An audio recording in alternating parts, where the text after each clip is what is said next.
Welcome to the Habitat podcast. My name's Nathan. And I'm Kaylin. And we're two guys having a chat about our habitat. Yoo-hoo!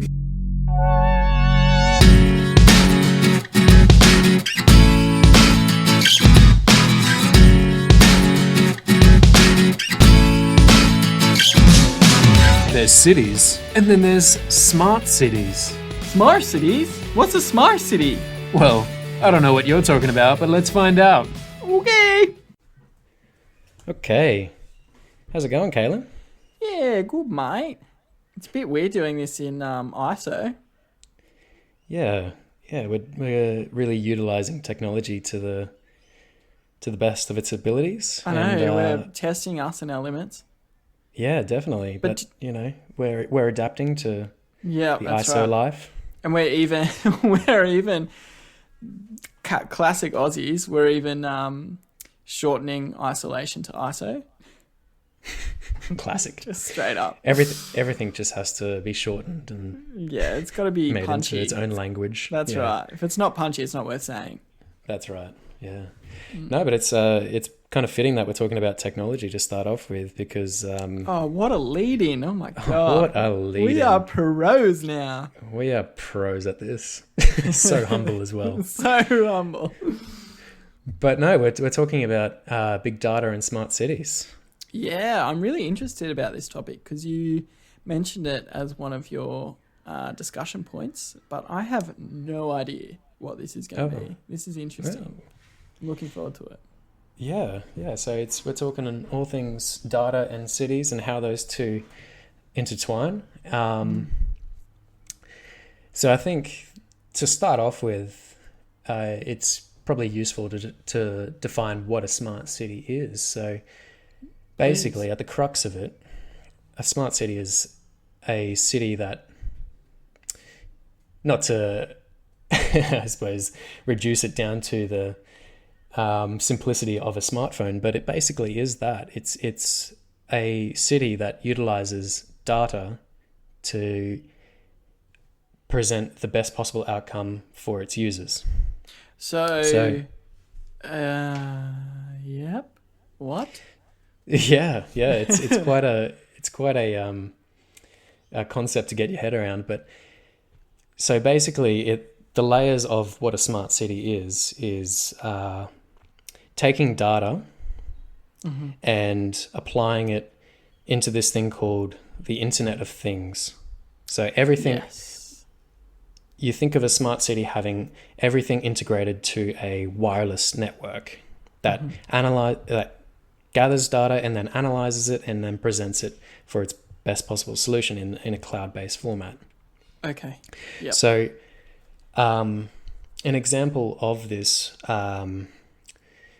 just straight off the bat, would be the streetlights, gathering data of who walks by the streetlight. Yep. Now, streetlights are on perpetually over time, over the night. Yep. Overnight, right? So a smart city would be like taking the data of someone walking by and only turning on when that person walks by. Oh, so right. So it's using it to its advantage. Right. Yeah. So it's like advancing technology to make it more adaptable. Is that? Yeah, exactly. So you think by default, cities nowadays are constantly on, or they're not, I suppose, connected to in like this sort of ecosystem. So in a nutshell, a smart city would be an ecosystem that's connected to everything. Everything is connected to one another. The roads are connected to the buildings, to the lights, to the traffic lights. The traffic lights are connected to your cars. The cars are connected to people. Now, there's a few hurdles that we need to go through to understand how this smart city works. Is one of them like people? Because exactly. How scary that sounds.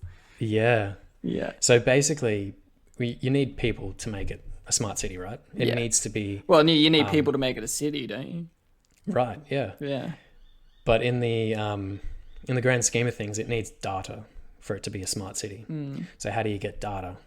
The smart city needs to receive that data either by picking up literally a movement of someone, or it can pick up like some digital ID of someone, usually by wireless connection, right? So we all have smartphones, smart watches, smart hats, smart rings. Yeah. Every little thing like that. So that is always like a data point for the city to receive us as that bit of information. Then from there, it uses that information to make smart decisions on the outcomes that. So what would you can like literally take any sort of like example of how a city works, and apply it to the city will basically know you're there, or the city basically knows what's happening. It's basically giving an awareness to a city. It's like CCTV without using cameras in a way. Right. It's like a fourth dimension, kind of. That's blowing my mind. Wow. And this is the sort of the hurdle, and I suppose the ethical dilemma that I came across in my own research. It was how do we regulate this? Because if this is data, and we all know how we feel about data at the moment being so closely intertwined with like security, how do we make sure that doesn't get into the wrong hands, right?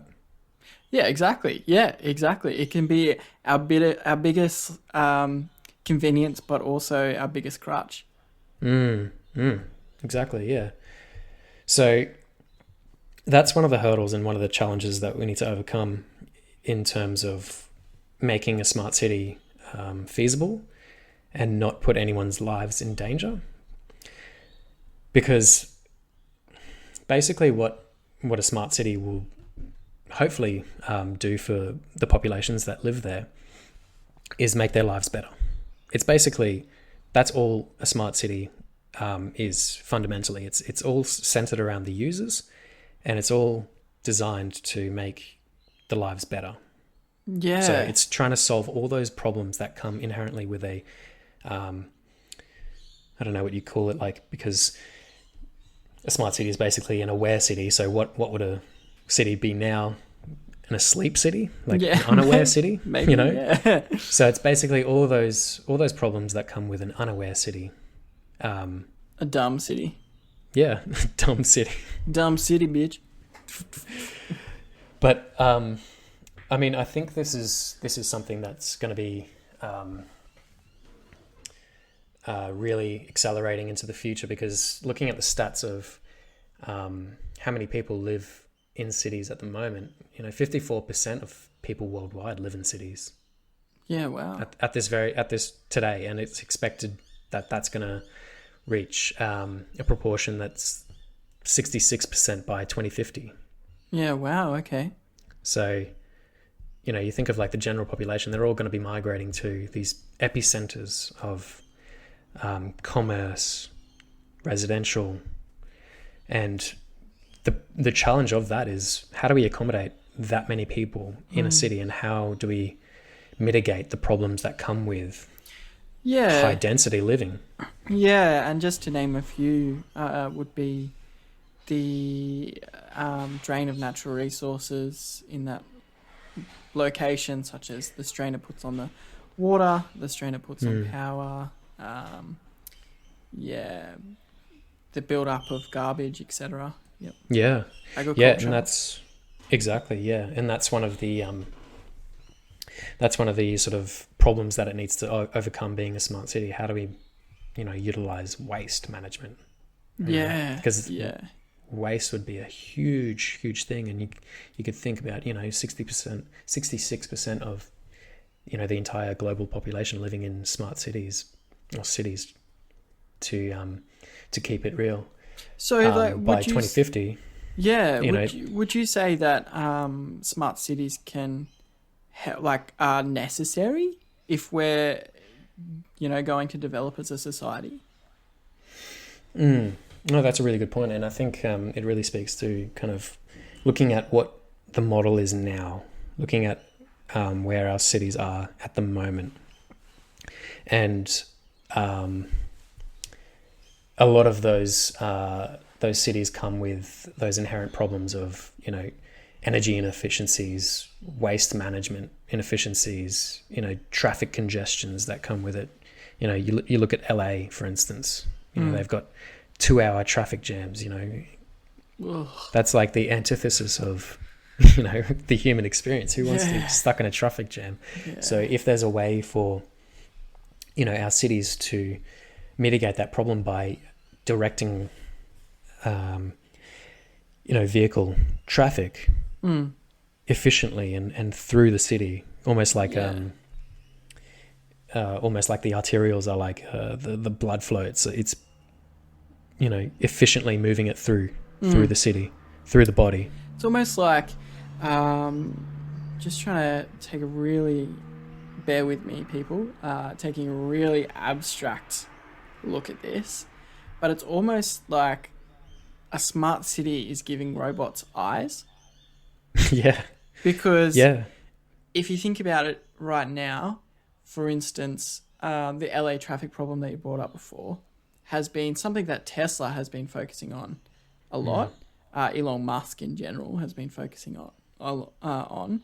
We've got now autopilot in Teslas, driverless cars. So the idea is that you jump in the car, that you can do your work for 2 hours, or you can catch up with family or friends for 2 hours whilst you're stuck in that traffic jam. So it's not a waste of time.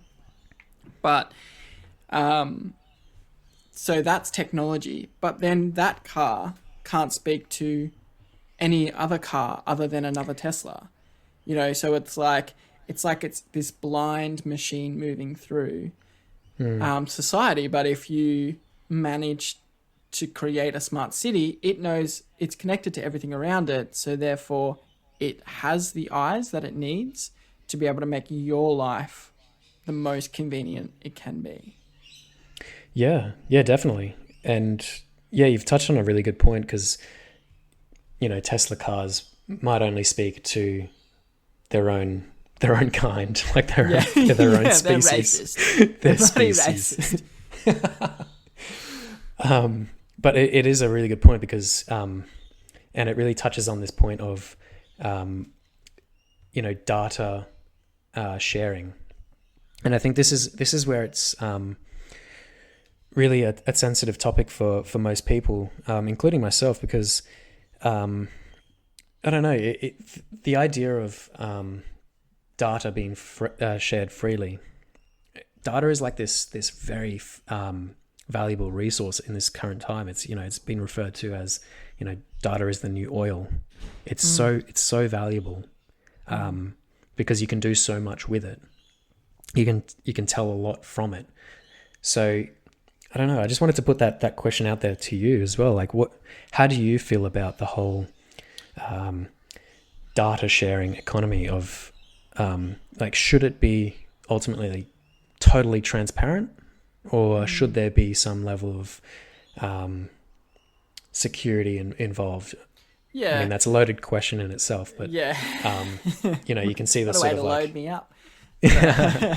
No, I understand the question though, and my answer to that's I don't know, because we are approaching uncertain, unknown times. We're advancing to a particular stage of technology that we've never been in before, and we don't know what our vulnerabilities are fully. Taking a removed step back, I've always been like, I'm not interesting enough for people to collect my data and do anything with it, other than try to make my own life more convenient. Then it's not going to benefit or not benefit other people. I'm fine. If, when apps ask, oh, can we, know this about you or know this about you? And I'm just like, yeah, whatever. Yeah, I don't care. I've opted to download you so you can make my life more convenient. And therefore you need this data to analyze how you can make my life more convenient. So go for it. But it's when we start having a ecosystem like you described, where not that app then connects with other apps and knows my ID and who I am and where I live and what my phone number is. And that's when I start to question the safety, because once that data can then pinpoint my exact location, then it's like, well, I don't know about that, because one part of me is, I'm going to receive marketing phone calls or marketing text messages all the time, and that's going to annoy the shit out of me. And then the other half of me is like, well, it's going to be more convenient in the sense that everything talks to one another. It's all connected. And therefore I don't, it doesn't matter. I'm not worried about people knowing where my location is, because I'm not that interesting enough of a person to anyone for anyone to care. But yeah, so that's kind of where I'm at. Yeah, no, that's really valid. I mean, not the point of, you're not an interesting person. I don't agree with that. Come on, mate. You're gonna make me blush. Did it work? You'll be able to see on the camera right now. No, yeah, and it does. I do agree on that level of, there is a fine line between, the integrity of a smart city being able to use that data for only that purpose that it's intended to use. If that was the case, I'd feel a little more safer knowing that. Yeah. Although, I suppose you only have to look at some social media platforms and, you look at the terms, you don't even read the terms and conditions. Who am I talking about? Like, what am I talking about? You don't? You sign up to this thing, and in the fine print it says, your data is going to be used X and Y for this purpose, like for targeted ads. And that's why, you search something and you get targeted with these ads. It's like, oh, what the hell? I was only just looking that up and now I'm getting an ad for it. But, So is that going to be the case with our smart cities? Are we just going to be like targeted by, ads, for instance? Just have these things fly in front of our face and just say, oh, buy this, or, that could be like a very, almost like a very dystopian way of looking at a smart city. Just constantly being bombarded with, these bats of information. And then who would want to live in that environment? Yeah. It's a way to push people out. Yeah. And I mean, like, we do have the infrastructure to make it safe as possible. I mean, even during this, coronavirus time, our government, the Australian government, is testing out the COVID Safe app, which is technically a way to bring awareness to a cloud-based system. It's, it's saying you're in this location, you've just passed another person who either has a virus or a viral infection or not. Yeah, I know, which is a whole nother... Yeah, that's really interesting that you talk about this current pandemic that we're in, because this is a really good example of this topic. Is we all of a sudden have this technology available to us that we might not have utilized before. For instance, us doing this podcast via web streaming, and never thought about before. Where everyone's working from home, and all of a sudden we've become more dependent on this technology. So therefore, does our need for that technology to become more for us develop? It's interesting. It's really interesting, because I was actually speaking to a friend I have, and he's in IT in government, but for the educational department. And he was talking about, it was one of the first conversations that we ever had, and it got really intense really quick. But it was basically about how we're at this stage in society where technology has developed quicker than we have basically allowed ourselves time to come to terms with it, and in a political sense and also in a safety sense. So at the moment, it's not it doesn't have any policies surrounding it. What's the word I'm trying to think of? It doesn't have any, dumb Kalen moment. You know when you go to Parliament and you make a motion and then they pass that motion in order to protect or serve something? Legislation. Oh my God. And is back. Yeah, so we don't have any legislation around computer technology and data and collection and stuff. We have to have privacy and privacy protection laws, which we've always had, but we don't have it.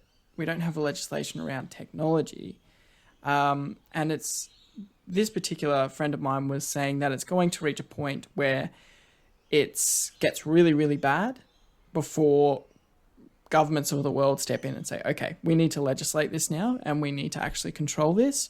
And that comes down to the level of technology, the advancement of technology we have available to us at the moment. And we're kind of reaching that limit. Have you heard of quantum computing? I've heard of the concept, but if you don't mind sharing. Yeah, I will. For you, Nathan, I will. So I watched a little video about this the other day, and basically it's where... So at the moment, our computers process things in a straight line. Right? So you have a 1 and a 0, and they process 1, 0, 1, 1, 0, 1, 1, 0. But imagine if you could process a 1 and a 0 at the exact same time. And it's not until it's observed that it becomes a 1 or a 0. So therefore, in quantum computing, you can process massive amount of data at the same time. You don't have to go 1, 0, 1, 1, 0, 1, 0. You can go 1, 1, 1, 0, 1, 1, 1, 0 is the same thing. And then you move on to the next thing. I don't fully understand the concept because I'm not an IT engineer. I'm not a computing engineer. I am just a basic bitch, Kaylin. So I don't fully understand it. I mean, I hear what you're saying, but I'm still in that camp of I only process the 1 or the 0 independently. Have you got the 1 yet? I am not at that level of quantum processing. Either way, basically in a nutshell, it is supercomputers. And it makes our current technology look so subpar, it's not even funny. And we've literally reached a physical point of where we can, our computing now. Like we've literally got technology that is 14 nano, it's UM or UN nanometers. I can't remember. Oh, yeah. Yeah, but basically the size of an atom. We have computer technology that is the size of one single atom. So, so we're literally reaching the physical limits of our computer technology. So now it's about another way of thinking about it. Okay, so it's about what can we do to improve this? So obviously getting smaller got us this far because you can fit more in. But what's next? So this is where we're talking about you this think concept. of like the old, sort of computers that they first came up with. They were the size of rooms or even buildings, Yeah, exactly. And now we can hold a computer in our hand and wear a computer on our wrist and, wear it on our finger as well, like with those smart rings as well. Yeah. And now it's sort of getting to the point where it's applying it across our buildings as well, like across our cities, so they become smart in a sense, Yeah. Or like, I think I'm more, to conceptualize it in my mind a little bit better is to think of it as like more of an aware city. So it's really bordering on this line of artificial intelligence, and the proponents for artificial intelligence express their concerns, like Elon Musk and even Sam Harris as well. They express their concerns of once we create this awareness in our computers, then it's going to get to the point where it's going to be beyond us. We can't stop it anymore. We can't stop its rate of growth. Acceleration, yeah. Can we unplug it? Well, who knows? Like the concern is that it probably won't be able to unplug. Because it can go unplugged. anywhere. Yeah. Yeah. Unless you shut off it'll power be to the beyond literally us. whole, That'll come up with like backup after backup. It'll be like, I'll fix this problem myself and turn on the power. Ooh, nice motorbike. Damn. That was so much CO2 just burnt. And we're talking about how to, save our climate and planet. Oh, that guy. Yeah, then this guy comes in. So speaking of climate and planet, what are your expectations that smart cities will impact this? Yeah, I mean, I'm a little bit on the fence at this stage. I mean, I have concerns about it, everything to do with artificial intelligence, around that discussion. How do we stay confidential with our data that we're freely sharing, and like we've signed the terms and conditions as we enter the city, like that we never read the fine print. Like, what are we actually? That box. Yeah, what are we actually sharing with the city, and who can have access to that?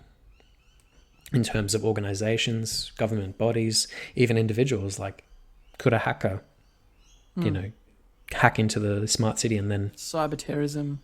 Yeah. I mean, I feel like those concerns are really justified in terms of if we're moving everything onto this cloud-based informational society, then where do we draw the laws in a cyber world? Like, do laws apply to a cyber world? But in that same token as well, on the climate change or climate emergency topic, I see smart cities as a really great way to, go against and like really heal the planet in terms of, the resource consumption, and the general emissions and waste that cities produce. Yeah. So I think, even in the research, it's predicted that smart cities can mitigate energy, or can improve energy efficiencies by 30% in some forecasted models. So even in that, there are benefits to going into a smart city, but there's also, like everything really, there's always going to be some trade-off. Yeah, that's right. Are you willing to hand over your data for the planet? Yeah, it's for the good of the planet. Yeah, exactly. That's as simple as I can. And that's it. It's really strange to think that this concept of data is a man-made thing, and yet it's becoming so valuable. But yeah, I'd tend to agree with you. I think it has its benefits, climatic wise, and mainly surrounding consumption, because the more data we have, the more we know, obviously, plain and simple. So if we know how much electricity we require, let's produce that much electricity. Let's produce no more, no less. Therefore, we're saving energy. We're not pumping the grid full of energy that eventually just runs out because we don't use it all. It's just available. Consumption of water, and just trying to think of like food consumption as well. What are we most eating? What are we most likely to avoid? What are we wasting? What are we not? How much rubbish are we actually producing? So I can definitely see its benefits, but like you said, there's definitely ethical issues surrounding its implications, how it's implemented as well. So I mean, ultimately, like this is just a exercise and a project that's going to be like connecting everything to one another. Nothing is going to be independent. And what it really reminds me of, I watched a documentary on fungi just recently. Sorry, what? Fungi? So like mushrooms? Oh, fungi. Oh my god, yeah. Sorry. Fungi, tomato. It might be my Victorian ways. Sorry. Well, anyway, it's it really got me thinking about this topic in terms of learning from nature and in terms of what it can offer us for our own environments. Basically, what it was saying was the mycelium network that mushrooms produce connect everything in an ecosystem together. I hope I'm doing that justice. I'm not oversimplifying such a complex system, but how I interpreted it and from what I've gathered is basically mycelium is the original internet of the planet. It connects everything together. So trees can talk to one another. And I'm like, this is blowing my mind. This is some Avatar shit. Yeah. But it really got me thinking about this whole smart city and big data. It's all about energy exchanging. And if we're exchanging all this data for an ecosystem like our cities to sort of be modeled off, like we ultimately want our cities to be ecosystems where nothing goes to waste.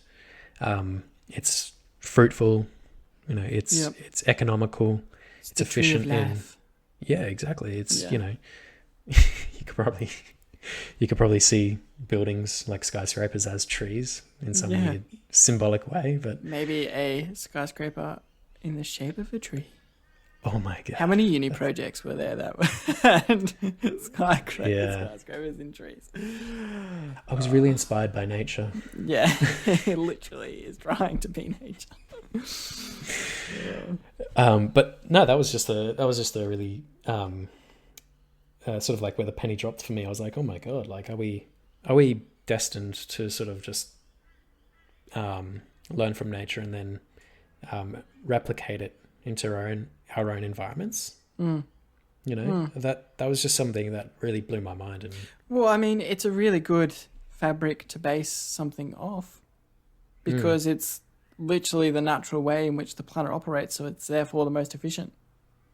Yeah. So look to nature to solve our problems. We already do with a lot of things. So if you think of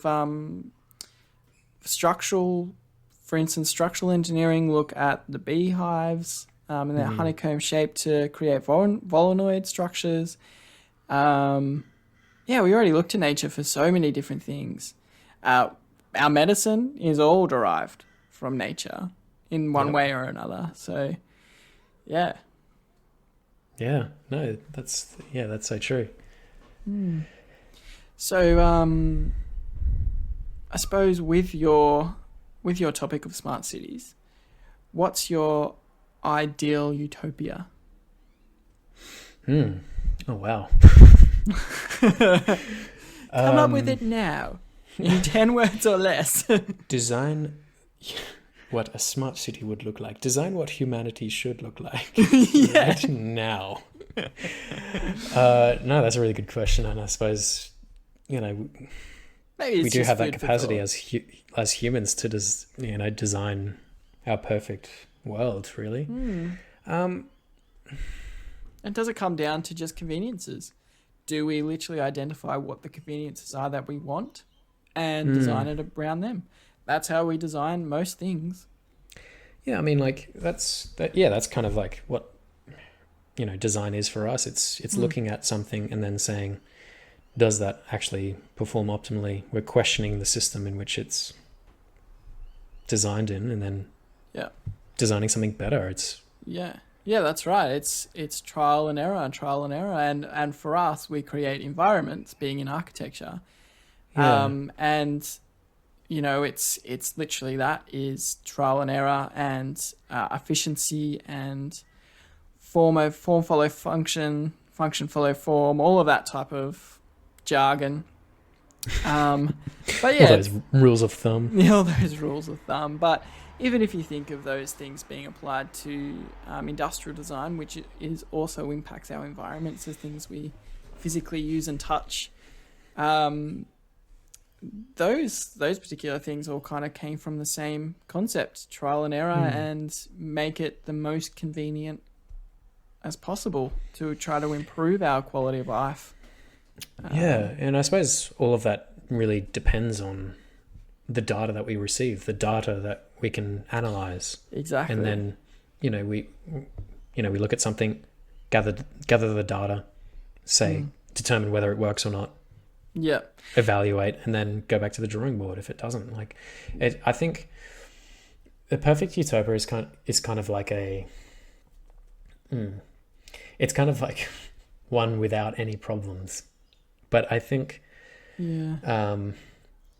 it's something that lives harmoniously and works on a very, very fine balance that, of consumption and output of just basically those two tendencies. I mean, I'm in the industry where I'm hopeful that can be an actual scenario where we can tread along that balance of, perfect harmony. Yeah. But until that stage, it's constantly reevaluating this data. And I think in terms of the discussion of smart cities, I think this whole data problem needs to be addressed and really thought through critically, because there's so much gray area and clouds surrounding this data phenomenon. And in this age that we're in the information age, and we're only just becoming aware of it. So I hope that as we start to integrate smartness into our cities, that it doesn't get too ahead of us. We can actually we can be aware of the choices we're making and the inherent problems that it might be loaded with. Yeah, basically we need to control it.